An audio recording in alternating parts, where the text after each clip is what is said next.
Bea Alonzo, ipinakilala na si Vincent Go bilang kanyang kasintahan.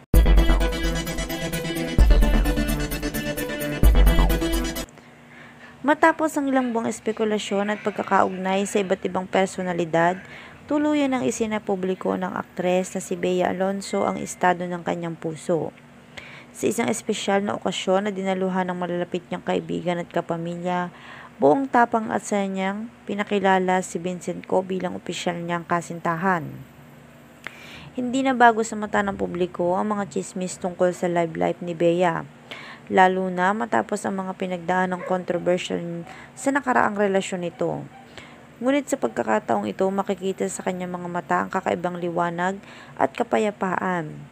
Si Vincent Go ay isang pribadong negosyante at kilala sa mundo ng business community. Ay tila isang tahimik ngunit maasikasong lalaki na ayon sa mga nakakakilala sa kanya ay tunay na nagpapasaya kay Bea. Sa ilang larawang ibinahagi sa social media, kitang-kita ang pagiging komportable nila sa isa't isa. Simpleng ngiti, magkahawak kamay at mga titig na puno ng pagmamahalan sa isang panayam. Inamin naman ni Bea na hindi naging madali muling magmahal.